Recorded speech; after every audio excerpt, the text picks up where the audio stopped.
Assalamualaikum warahmatullahi wabarakatuh. Bismillahirrahmanirrahim. Alhamdulillahirrabbilalamin. Assalatu wassalamu ala asrafil anbiya wal mursalin Sayyidina Muhammadi wa alihi wa sahbihi ajma'in. Selamat berjumpa lagi bersama saya di WKL Channel. Pada konten kali ini yuk kita sama-sama belajar. Pada konten kali ini saya mengangkat tema membaca selawat kepada orang yang meninggal. Jadi judulnya membaca selawat kepada orang yang meninggal. Dan referensi ini saya mengambil dari kitab Durratul Nasihin Shahifah 173, yang mana hikayah ini diambil dari kitab Zubdatul Wa'idin. Namun sebelumnya saya mohon dukungannya kepada yang belum subscribe, silahkan di subscribe, insya Allah bermanfaat.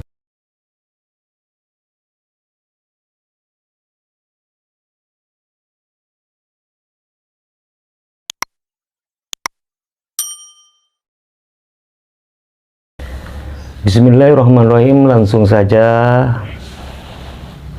membaca selawat kepada Nabi Muhammad SAW, termasuk di dalamnya itu banyak keutamaan. Karena hal ini dibuktikan di dalam satu kisah, ada seorang anak yang awalnya disiksa di dalam kubur, lama kelamaan dia diselamatkan oleh Allah Subhanahu wa Ta'ala. Bismillahirrahmanirrahim. Hukiya anna mra'atan ja'at ilal Hasanil Basri bakiyatan. Diceritakan dahulu ada seorang anak perempuan yang selama hidupnya dia tidak pernah beribadah. Artinya jarang menjalankan perintah-perintah Allah semasa hidupnya seperti itu. Meski begitu, ibu dari anak tersebut sangat menyayanginya. Pada suatu hari, sang ibu mendatangi Imam Hasan Al-Basri. Jadi ibu dari seorang anak itu mendatangi Imam Hasan Al-Basri. Setelah ia sampai kepada Kiai Imam Hasan Al-Basri, faqalat, ya ustadzu, innali bintan matat uridu an araha fil manam. Dengan tujuan datang kepada Imam Hasan itu dengan tujuan mengadukan keadaannya yang sangat merindukan putrinya. Dan ia berkata kepada Imam Hasan, putri saya sudah meninggal Imam, dan saya ingin sekali menemuinya di dalam mimpiku. Artinya saya kepingin sekali mau bermimpi dia Imam. Fa'allimni minal khawasi hatta araha, maka tolonglah ajarkanlah saya supaya saya bisa bermimpi dengannya, kata ibu seorang anak itu. Maka karena seorang ibunya seorang anak itu minta pelajaran sama Imam Hasan, fa'allamaha as-sholata. Mendengar hal itu, Imam Hasan itu memberi solusi kepada ia, dan ia menyarankan sang ibu untuk rajin sholat, untuk rajin membaca sholawat kepada Nabi Muhammad SAW. Karena ia mau bermimpi dengan anaknya, maka dengan Imam Hasan Al-Basri itu dia diajarin untuk sholat. Setelah sholat isya itu sholat sunnah dan memperbanyak sholawat kepada Nabi Muhammad SAW.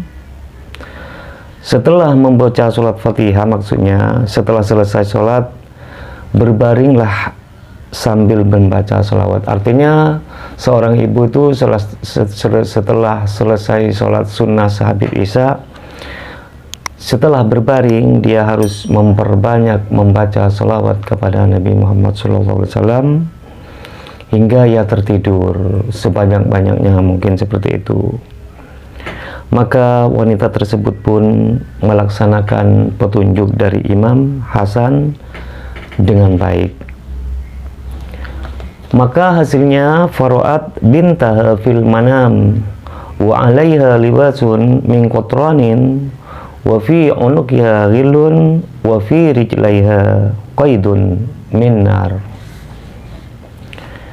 Maka setelah ia mengikuti petunjuk dari Imam Hasan, maka ia melihat putrinya di dalam mimpi. Ia bermimpi, namun sayangnya itu di dalam mimpinya putranya itu kelihatannya berada dalam kondisi tidak baik.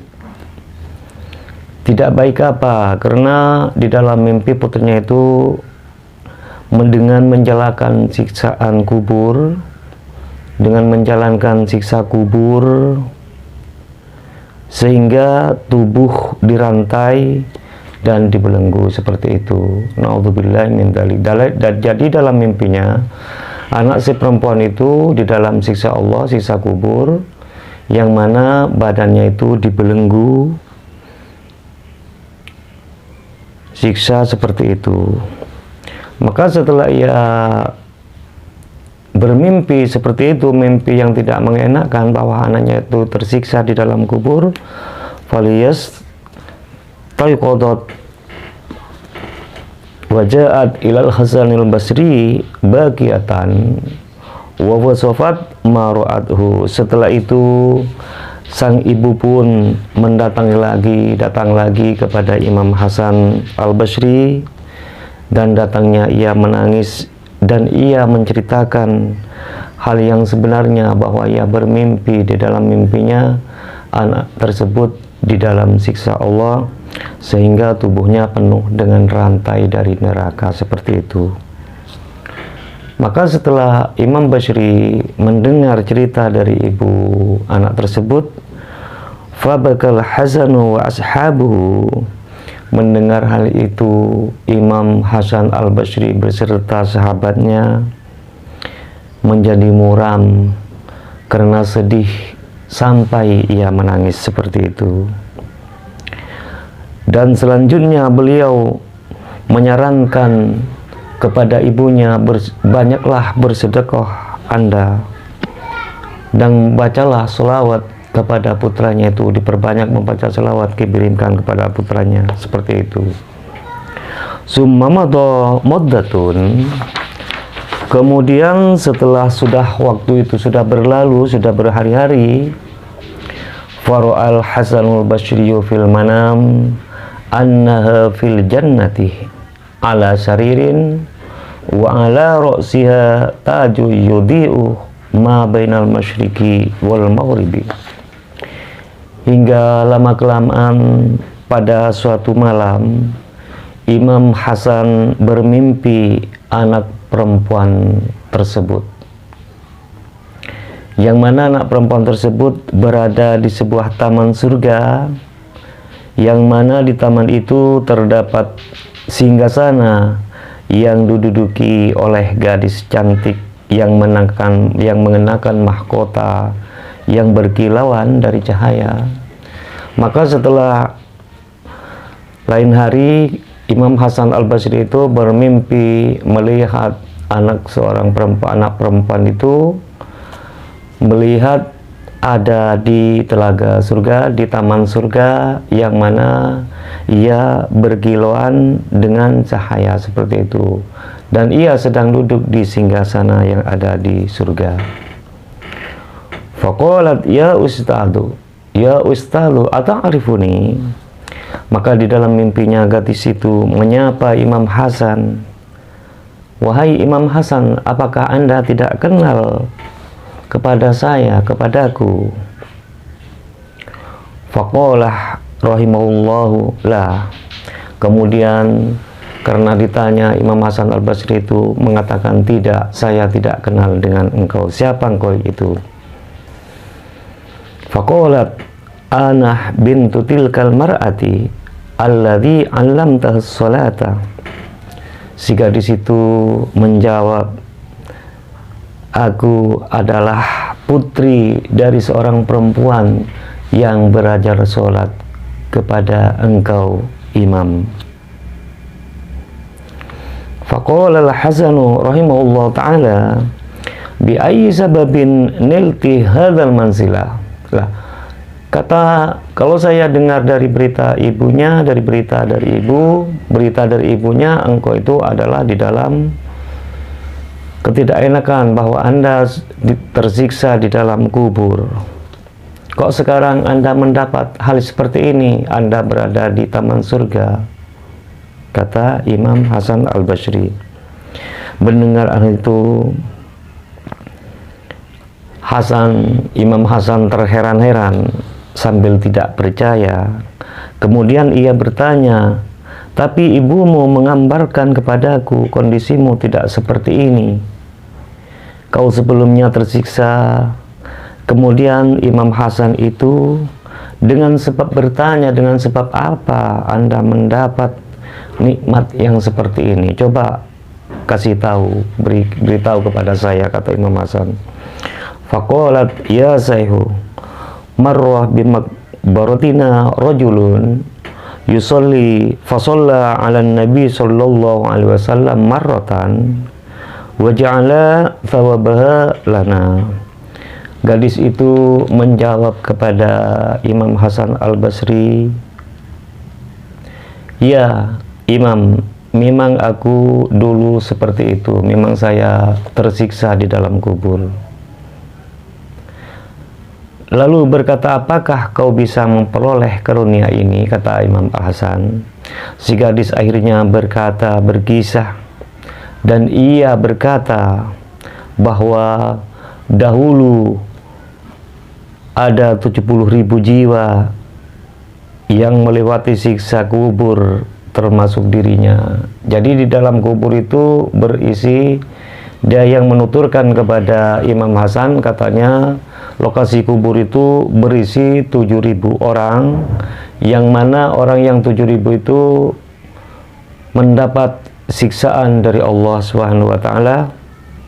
Akan tetapi, kata anak perempuan itu, pada suatu hari ada seorang hamba laki-laki soleh melewati kuburan kami.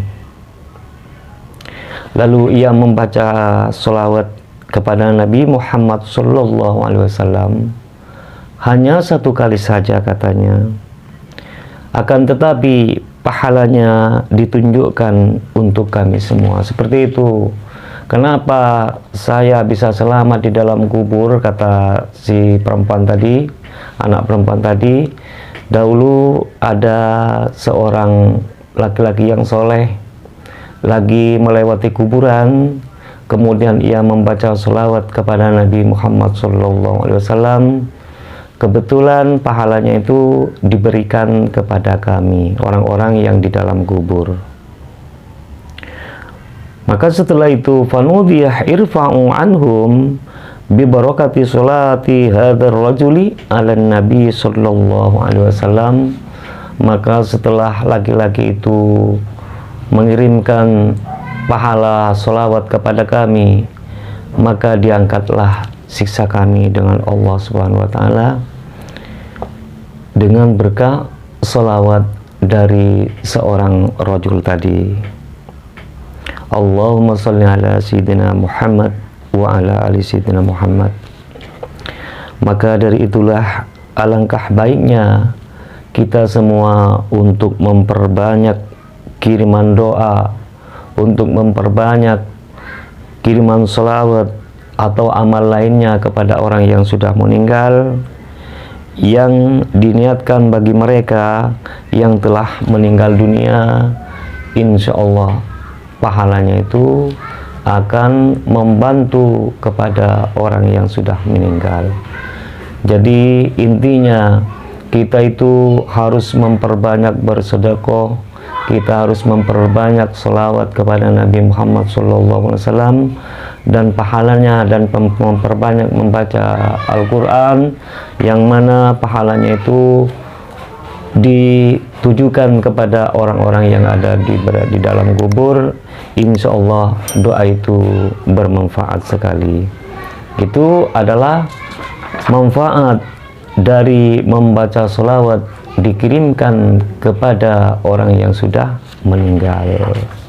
Semoga hikayat ini bisa bermanfaat kepada kita semua, dan apabila konten ini bermanfaat, silahkan di-share di sosial media Anda dan dibagikan kepada teman yang lain.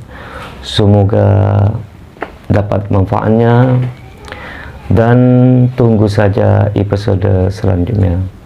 Dan apabila ada kata-kata atau makna-makna atau pemahaman yang kurang pas, saya pribadi mohon maaf. Ihdinas shiratal mustaqim. Assalamualaikum warahmatullahi wabarakatuh.